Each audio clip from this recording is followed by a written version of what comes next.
So this house here, it's pretty obviously empty. I think to anyone walking on the street, graffiti is always a great indicator. It means that nobody's calling the council to get it cleaned off. There's no sense of anybody, making this a home. This could be an empty house. The grass is quite overgrown. Doesn't really appear to be being looked after. I was surprised by how many homes are left vacant. I don't think people really do notice that a place is empty. So this is a flat that I stay in. This is my home. This is my kitchen. Haven't done all the dishes today, unfortunately, but it's still functioning. As good as usually is. I've lived in almost mansion-like houses.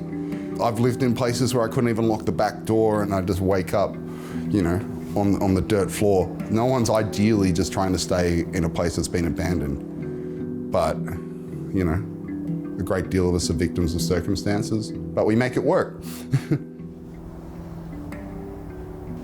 Well, I was first thrown out at home at the age of 13. I was thrown out and I knocked back on the door, and it was kind of pointless to ask to get back in, but I just wanted some shoes. And I got this door slammed in my face by my mother, so I walked barefoot for about 45 minutes down to my sister's house and ended up living with her for a little while. That was, the beginning of me being an independent adult at the age of 13. I've been put in a lot of really bad situations. I've had many people try and kill me. So what you really end up learning is that it's you against the world, really. That's a horrible lesson to have to learn. No kid should have to learn that. I guess I've always had unstable housing, like you're always getting evicted, you're sleeping on someone's floor, some guy might offer, to stay with them or something like that. But they're expecting sexual favours, and if you don't do that stuff or fulfil that, then they kick you out. A lot of people do have mental health issues, do have addiction issues, and they developed them after they became homeless. That's not why they're homeless. I think that's the thing that really bothers me the most. People blaming someone's lifestyle choices or whatever for a systemic problem that is built in. According to independent studies, 4% of Australian properties are empty at any one time.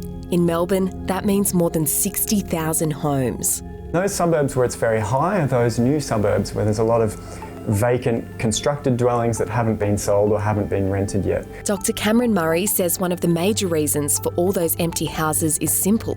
Investors and developers keep them vacant to maximise profit. Why would people give up a very good rental income?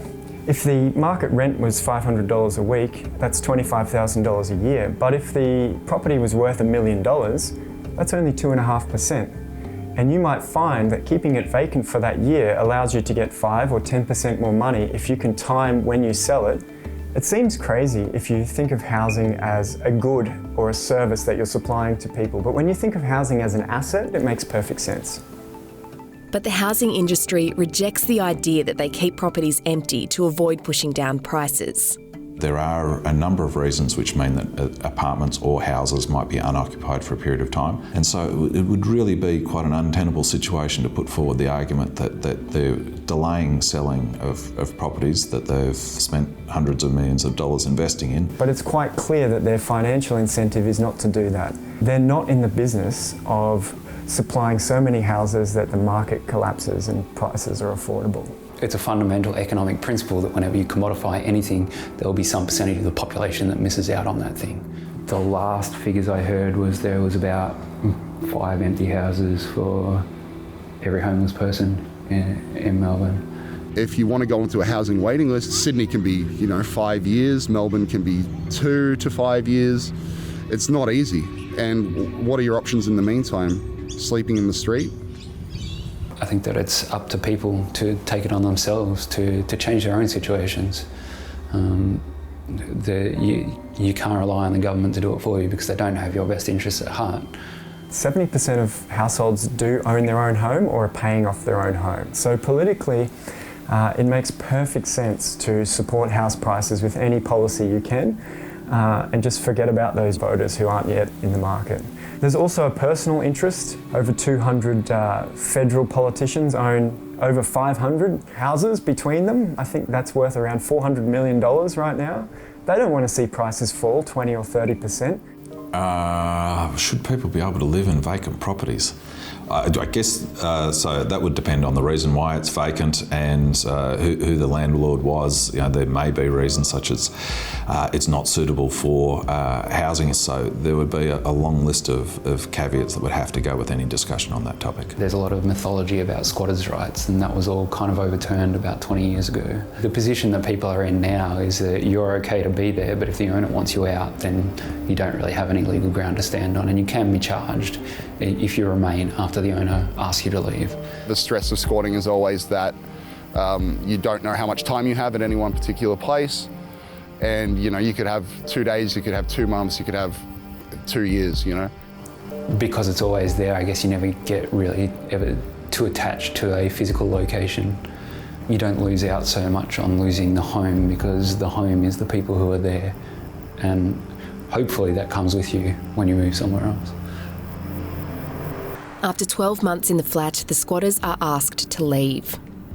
So we got a summons to court. The government is applying for a warrant of possession, which means they will get the property back and we'll have to leave. I am assuming that we'll need to be out by tomorrow or get arrested. Greg, Joe and Amy haven't been able to find a place together. Hopefully they can look after themselves. They're all resourceful beyond the way people can usually even understand the word, but I am worried about the long-term and lasting effects that it has on them. The only way that any of us can succeed is to have the basic building blocks that allow us to get up in the morning, be clean, be fed, and actually have some dignity. When a person survives without dignity, or without being able to look themselves in the mirror or look another person in the eyes, we've got no hope.